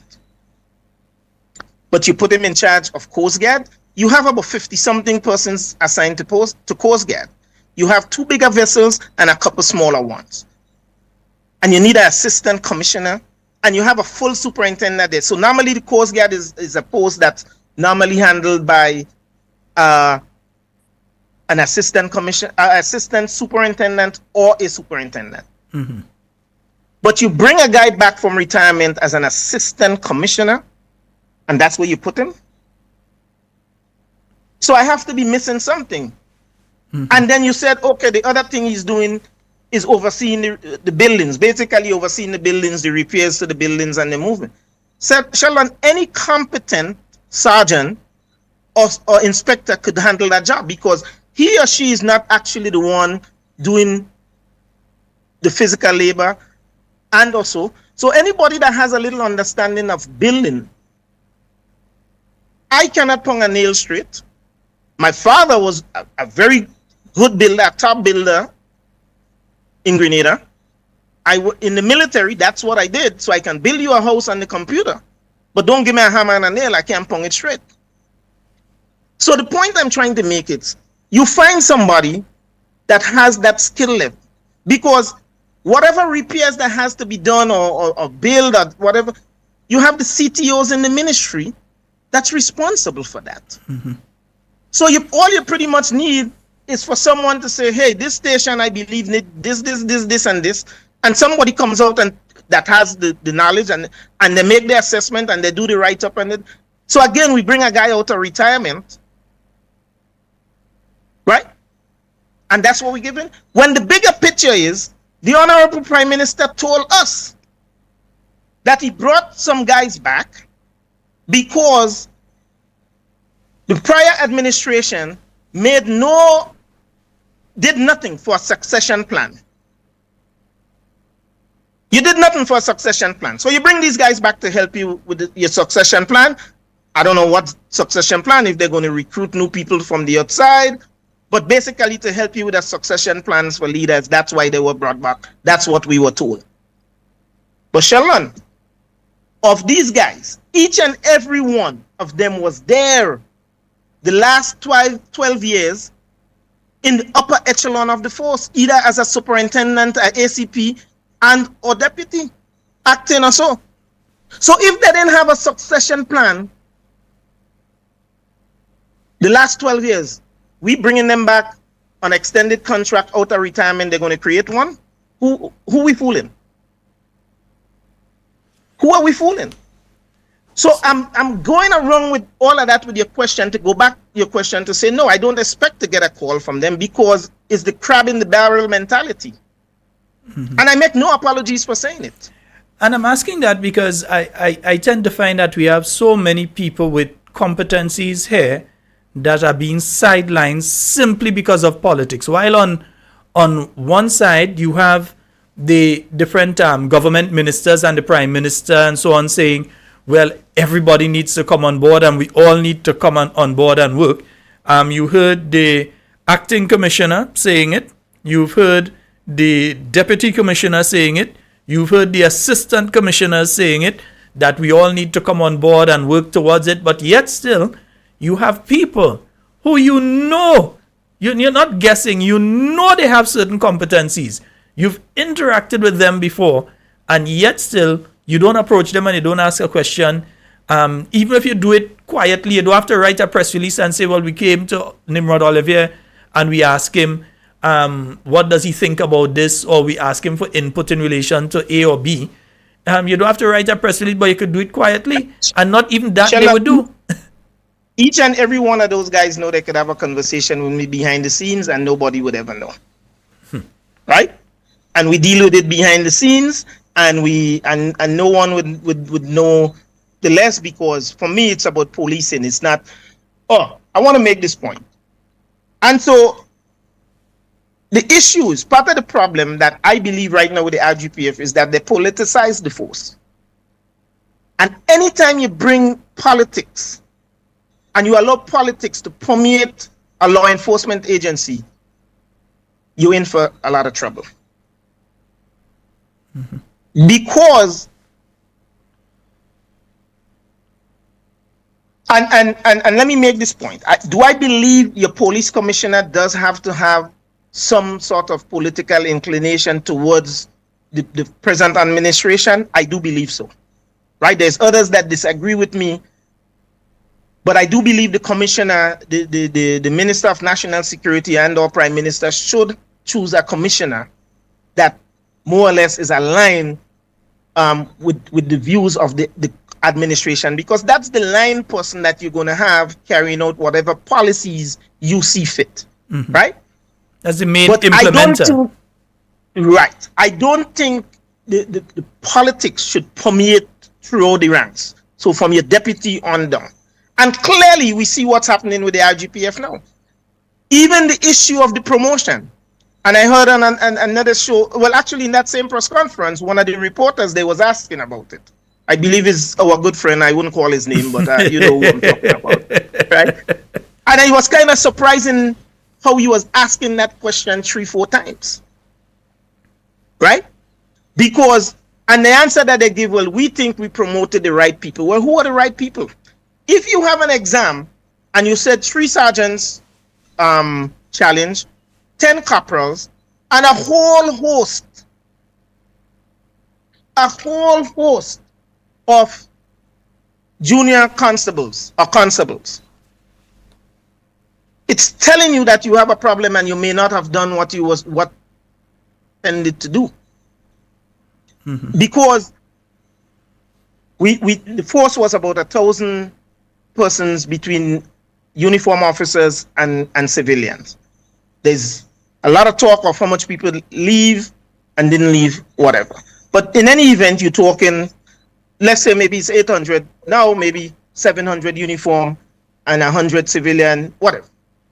But if you have 40 or 50 people out of that total appealing an exam, that's about 2% or thereabout, if my maths of me right, of your total force, right? So, well, no, it's actually more than, if you have 40 or 50 out of 700, it's about 7%, right? Because 10% would be 70 persons, right? So that's a lot. But your whole attitude is, Well, we promote the right people. Why? Along party lines? And for all those critics, and I'm sure some of them might want to say, well, when NNP was there, NNP did it. Well, tell me how NNP did it if the same men that were there all got promoted under NNP and were all in the upper echelon of the force. Each and every one of them. The current commissioner acting was commissioner of prisons twice under NNP. So tell me, how was it political? We have to be realistic about it. But clearly now, they're sending the message that if you attended the rally under, you sported a yellow. No, it should be who is best suited for the job. So you remove competent people from positions because they might be married to somebody that's involved in politics, or they might be dating somebody that's involved in politics. And so you remove them. But they're young. They're in their 50s. That he or she does not feature into your succession plan.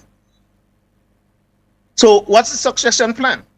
That you guys, while the new National Party was there, maybe you guys were able to there and cultivate yourselves and elevate yourself, and so you were able to wrestle the force as you see it, and you have control of it. So the succession plan is to make sure that only one color party people remains in the hierarchy of the force. So I'm a bit confused with that. So of course, persons like me wouldn't get a call, because again, some of them felt when they heard maybe that I was retiring, that I was coming back to maybe vying for the police commissioner spot. I remember. And I couldn't understand, right? I spent 23 years in the US military. That is wearing a uniform, right? Mm-hmm. 23 and a half years in NYPD uniform. Well, I mean, I did spend about 10, 12 years in plain clothes overall, where I didn't have to wear a uniform. But the point is, it was a uniform organization.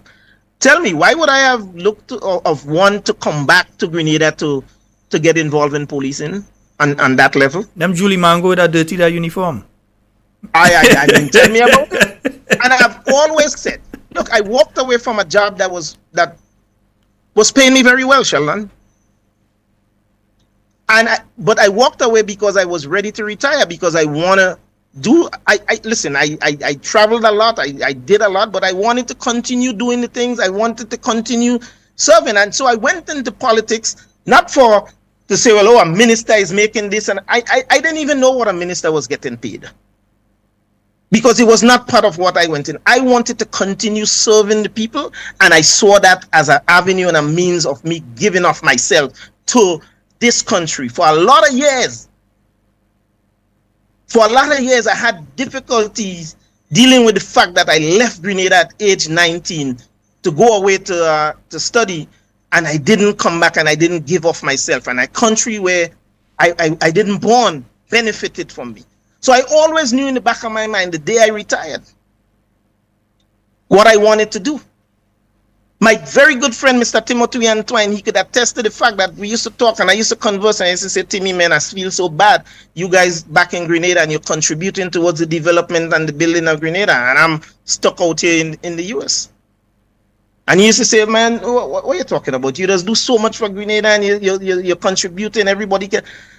But again, I knew I wanted to serve the people. I want to continue serving. That's why I gravitated towards politics. I could have retired and go fishing every day and suck Julie Mango and suck Ceylon, but I want to continue giving.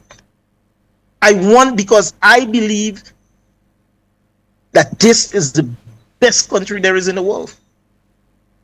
Mm-hmm. And so each and every one of us owes it to make our contribution in our unique ways. And that's my commitment. So all of them were in a hysteria. Oh, he's retiring, and he and Keith Mitchell is friends, so keep it. We've never had that discussion, and there was no discussion to have regarding that. Because I could have easily stayed in my job. If it was about policing and being commissioner, I could have easily stayed in New York City and stay in my job, right? Mm-hmm. Right? There was no need for me to come back here. And progress further. Again, progress further in the ranks. Again, I don't know. Well, it was never about getting more promotion for me in NYPD. I passed up on that. I think I shared that with you privately. Well, I'll say. For me, past the rank I was, you didn't get cash overtime. Your overtime was compensated in time. And for me, time couldn't pay the mortgage. so that's why I stopped at the rank that I did, because it was about economics. But again, I don't know what the commissioner get pays here. I never find out, but I am sure what I was making out there, so it was never an issue. But yet these fellas believe that. So again, no, I don't expect to get the call, Sheldon. No, and I think that they're doing themselves a disservice in both your instance and the instance of many other retired officers that I know of out there who are very versed, very well trained. Some who are retired back home, again, from not only the US, but the UK, etc. And our own locals who've been here and are retired, but are a resource, and they just will not go and ask them a question. They would not interact with them. When you speak with them, you basically get a similar response to what you've gotten. And that is that, no, they ain't coming to me, and they wouldn't come to me and ask a question. And I'm speaking about people who I know crack some cases after 15 years and 10 years and 5 years, they've cracked, and they're just not speaking to these people. No interest. Listen, this thing is about vision.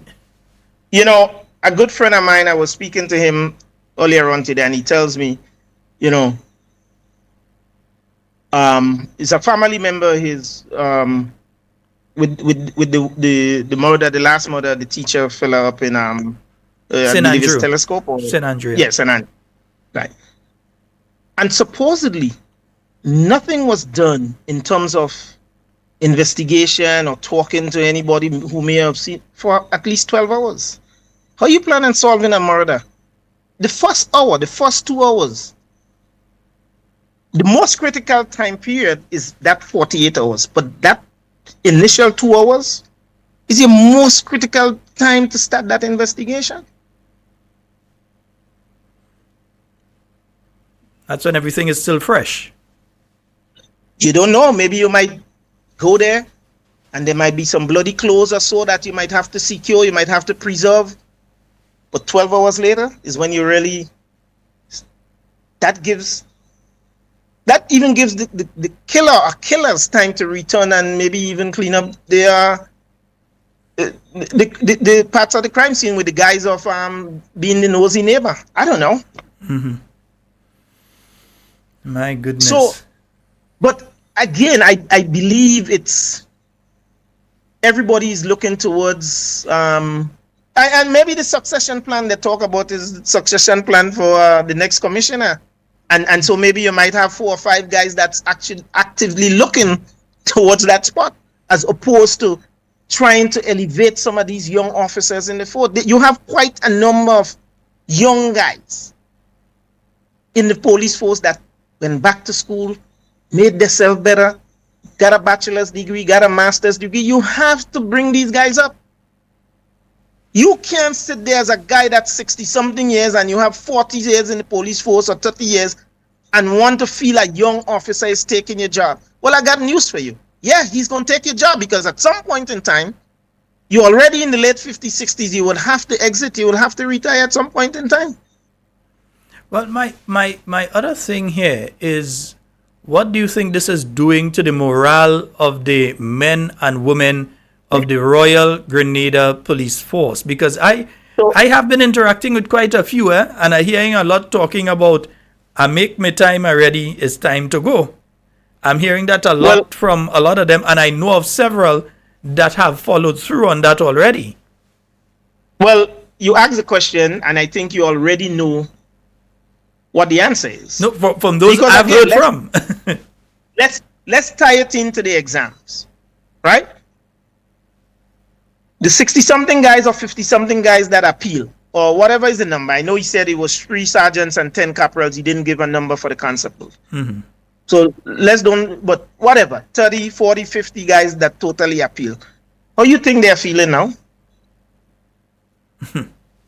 Because they feel they were wronged without no right? Or no avenue for it to be right.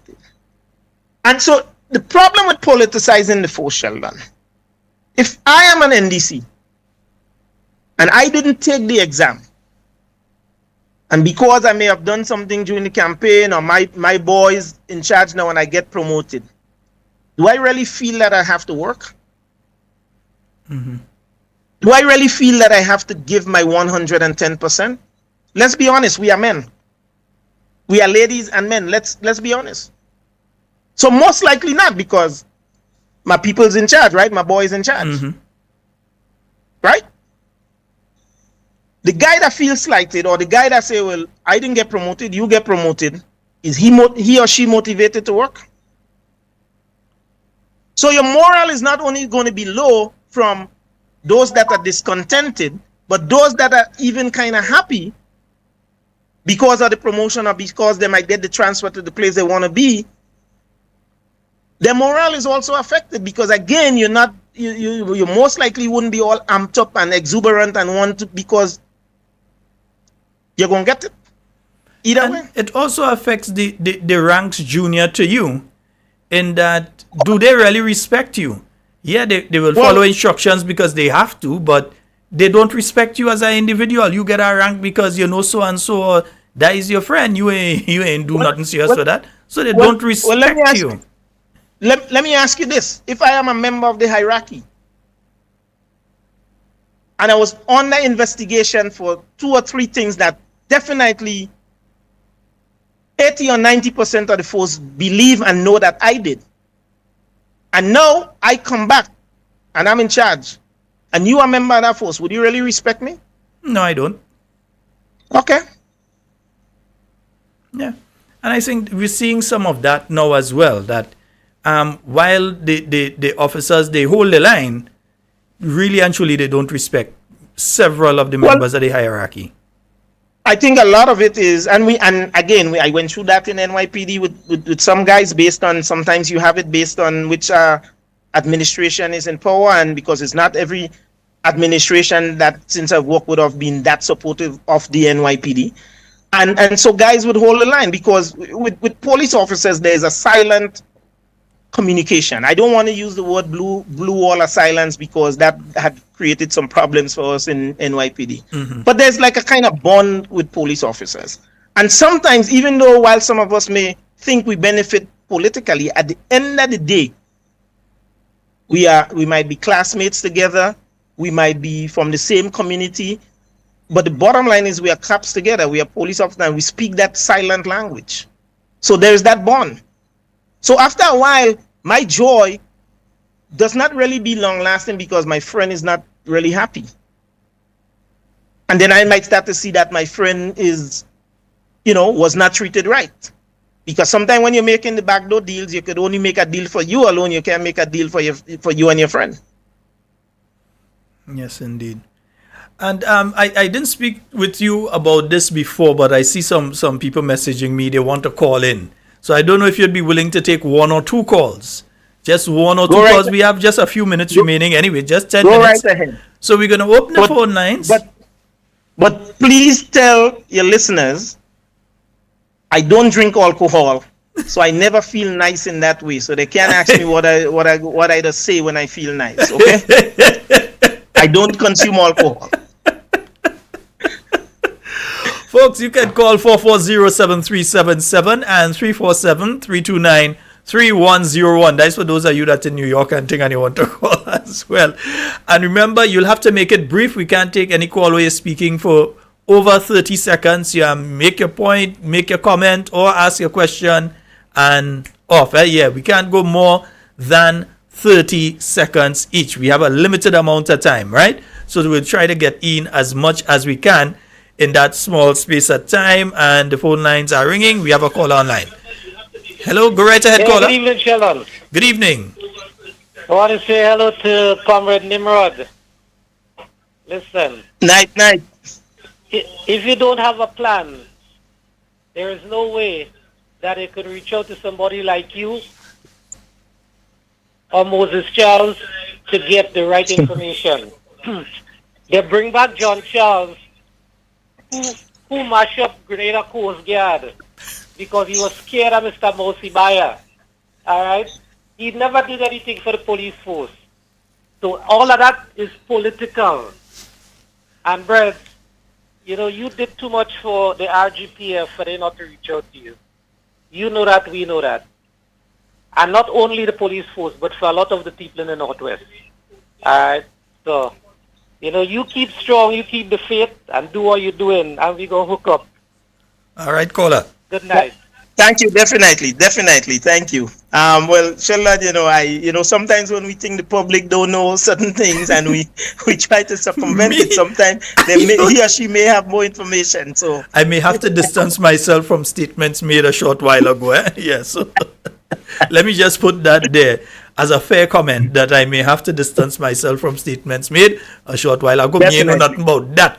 Right? 44073. All you're asking to call 4407377. That's the number for you to call. 349. Wait, what am I saying? 347-329-3101. Remember, you can also call us on WhatsApp on 4407377. Our time is limited, so you had to call now. I'm not going to be taking the calls when 10 o'clock.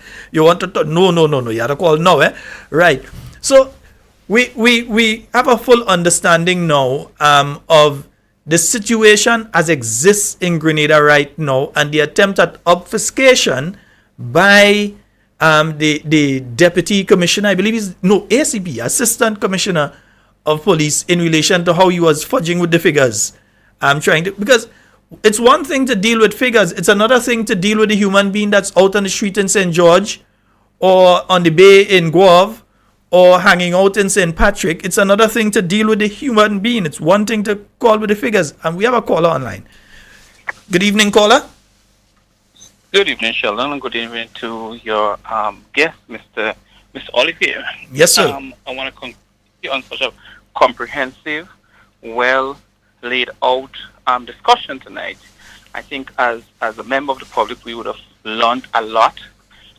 We want to encourage you to continue speaking out on the issues, continue to give advice where necessary, and I hope that the words that you spoke tonight, the discussion, that members of the RGPF will listen keenly and take those much needed advice, because we are a small developing state, and we know, as he said, one crime is way too much for Grenada, and this can spoil the image.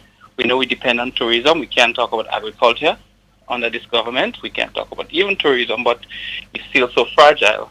And if we allow misinformation to get out there as he is spreading, he himself can do much more damage than the crime itself. Thank you. Thank you very much, caller. And before you respond, Brother Nimrod, we have another caller online. Good night. Hello. Hi, good night, caller. You're live. Go right ahead. Edgar calling. Yes, you're live, caller. Go right ahead. Yes. I've been listening to the show for a long time. And this is the best show I think children have. We need guys like that to tell us, to guide us to our life. Well, we're having a little problem. I'm not hearing him. We're having a little problem hearing you. I think the noise in the background. Okay. You know what we're gonna do? Because it's late now. I'll call you back tomorrow. No, but I know my brother will be listening. So give us a call. No problem, my brother. Yes, but I think you were saying it's the best show you ever had. Something to that effect. Yeah. Yeah, I'll tell him just put that show up, because this is one of the best shows I hear from Grenada. Yes, thank you very much, my brother. And that Californian was singing earlier on, what's his name again? Papa Jerry. Sir, a couple of weeks ago, I'm saying to my friend, I haven't heard him. Is he all right? Yes, ma'am. And he came up tonight. Can I have the last one tonight before you close? I'll go play it for you before we go. No problem. All right. Thank you. Yes, so you'll give me a call back to where we can hear him clearer. But yes, and it must be the best show because I have Brother Nimrod on with me. If it's me alone, that is all the show. That is just your land. You see, when it's a guest on the show, especially guests of this caliber, it must be a good show. Listen, you know me. You know I will tune in and I would listen and make a comment here and there. But I tell you, I listened to the interview and I was I was really shocked, and it touched me because the RGPF is near and dear to me, right? I mean, this is our prime. We don't have an army here. We don't have a military. So this is our primary defense, right? And I think we owe it to each and every citizen to be truthful to them, right? Crime is not a bad thing. What we do about the crime and how we handle it is where the issue comes up. Yes, crime. Let me don't say crime is not a bad. It is a bad thing because we would hope that we live in a society that is crime free, but we are realistic persons, and we know that that is not true. So I'm saying it's not a bad thing in terms of once it comes about and you're aware of it, you have an obligation to address it. We are paying taxes for that. Let me ask. That's why we pay our taxes. Let me ask this final question because we quickly running out of time, and I know I'm going to get some serious lash because people want to make sure that you come back onto the program again. So I have to make sure me and Rodney go organize you proper. We go make sure we set up the camera, everything nice for you. Yes. Me and boss Rodney making sure and fix you up. But you know, if Rodney was here, the audio would have been better because at 3 years old they know more about the computers and so than we do. Rodney fixing that already. Right now they'll be talking to us through his tablet. Now the other question I have here is working with the New York Police Department, your interaction with other agencies in addressing crime. It wasn't the police force alone. How did the New York Police Department interact with other departments in relation to crime? I know we only have about 3 minutes remaining, but I know it's a very long question, but go right ahead. So obviously, it's a good question. And that's why when the gentleman made the point about getting information from with the firearms and stuff like that, I was smiling because I kind of, he didn't say it, but I kind of knew exactly where he was coming from. So there is an interagency task force within the NYPD, right? And so that task force is pretty much in touch with everybody, including the FBI, right? FBI, State Department, the whole nine yards. So those of us I will just share that with you. Now I don't have it. So as being, remember I told you I was in the gang unit and all of that. Yeah. So a part of being in that, I would have had access to certain databases, right? And so these things, they have all digital print. So so I would have had access, and I would have been able to access FBI files and stuff and stuff like that, because we know the FBI is the most comprehensive law enforcement there is in the United States, right?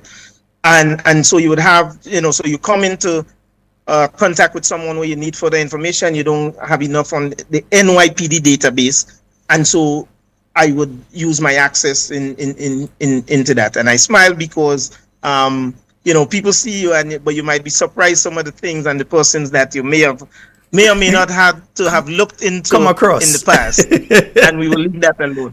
But so that is. But the other things that people don't know, the NYPD is one of the oldest municipal police forces there is in the world, right? One of the oldest. It's not the oldest, but one of the oldest. It's also one of the largest, right? I think the last figures is about 37,000 uniform officers and about 19,000 civilians. So it is one of the biggest police forces in the world, right? And there are NYPD cops stationed all over the globe. See, you just learn a little something. You just learn a little secret, right? In 2016, I believe it was 2015, I had the accident in Grenada here with the vehicle flip when I was coming from. Yeah. And so I broke 4 bones in my spine, and I was hospitalized here for 3.5 weeks. And there was an NYPD cop stationed there with me for the whole time. You couldn't know that. Well, you sell out the thing tonight, boss. Well, I would tell you. No, but like I said, there's NYPD cops all over the world. Some overt, some covertly, right? But so all these things with the drug pipelines and the this and the guns and the this, it's a bigger picture. We've followed people to exotic islands, like I wouldn't say Trinidad and Tobago, but you know, but you follow, you know. So that's how it works. So you have that, you have the interagency thing, and then also even on a one-on-one basis, so me being a supervisor in NYPD as a sergeant or a lieutenant, you might want to get some information in a local jurisdiction. You call up, you identify yourself, and they're very forthcoming. You work together. You know, nobody feels that. Again, we had a promotional system in NYPD, so there was no crab in a barrel mentality. There was nobody feel I won the job. You know, I worked. I loved being in the street. I enjoy being in the street because, again, it allowed me to do law enforcement and at the same time serve the community, because we all know sometimes policing is a gray area. And it allowed me, whenever we were in that gray area, that if I could look out for our kind, I will do what I have to do. Of course. Brother Nimrod, we are out of time. This conversation has to continue. In fact, I think there's more that we have to unpack from another press conference, press engagement, and so I think pretty soon we'll have to engage again. I'm not going to set the time yet. Me and you and Rodney will have that conversation. Well, you know, I must come up at 9. If it's the next month or so, you have me all by yourself, because he'll be in New York still. He's spending the summer there and he's coming back. I think school open for the 4th of September, so that's when he'll be back around that time. Yeah, keep a partner away from along, man. Yeah, I'm a partner away from along. I'm happily retired, so you know I'm not going nowhere but Grenada. That's where I'm at. So you and can fishing. reach out to me. And fishing. Actually, my boy from New York says he's coming in tomorrow, so I was actually thinking I had my dad to do something later this week. So right. Yeah, you know my location when you catch some big fish, folks. There's some snappers there with my name on it. So right. You know. Any final words? Yes, I just, you know, well, I'm not sure if we'll converse again before the festive season, but I just want each and every one of us. I plan on attending some activities also. So I want each and every one of us to be safe, have a safe carnival, and always remember. Listen, to me, the only persons that benefit from crime and crime in our society is the judicial system, right? Our lawyers and so. But we as a citizens, we have to benefit. And how do we benefit? We have to we will benefit that when we see things and things that are out of place, we report it, right? And sometimes reporting could even be frustrating because we may not get the welcoming attitude that we so expect, and we think we are doing our civic duty. But we have to continue, right? Mm-hmm. Again, I want to say that I've always hold the RGPF in high esteem, because I think they're a great organization, especially with a lot of work that was done over the years. I do not support politicizing it. I do not agree with the way in which they're treating the crime figures. I think they need to be more forthcoming and outright, and don't treat the citizens of Grenada like they are unintelligent and they don't know what's going on. So have a safe and joyous season. And we'll see out there. If I see you, I will I could get you a drink, and if you see me and you want to buy me a bottle of water, that's fine. I'll drink a bottle of water. The heat these days, I think I'm more on the water side too. So it's a lot of. Listen, I don't drink alcohol, but trying to figure out how men drink in rivers in this heat. Brother Nimrod, thank you so very much. We will be in contact with you again. Do enjoy the rest of your night. Thank you, my brother, and get home safely. Thank you. Yes. And good night to all your listeners. Brother Nimrod, one more before you go. You ain't tell wifey good night, you know. And you know she watching. I know. Special good night to my beautiful wife, Mrs. O. And I know Rodney have you busy there in New York, but you could take some of that. He's with me throughout the whole year, so you could take this summer. Later, brother. Folks, we were speaking there with Mr. Nimrod Oliver, our good brother. Yes, there. And it has been a very interesting conversation. Believe me, yes, I do believe, I agree with the caller. It's one of the best programs that we have done. You see, when you're interacting, instead of just shallan talking, that is what you get. But folks, you all know the situation with me, so you know what's going on now.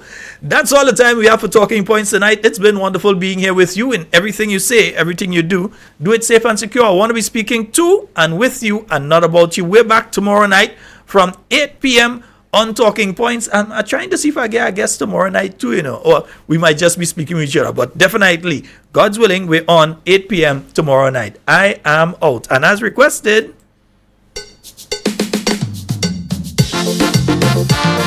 Oi, oi. Say mama me, mama moo, mama me, mama moo, yeah. Ay, ay, ay, ay, ay, ay.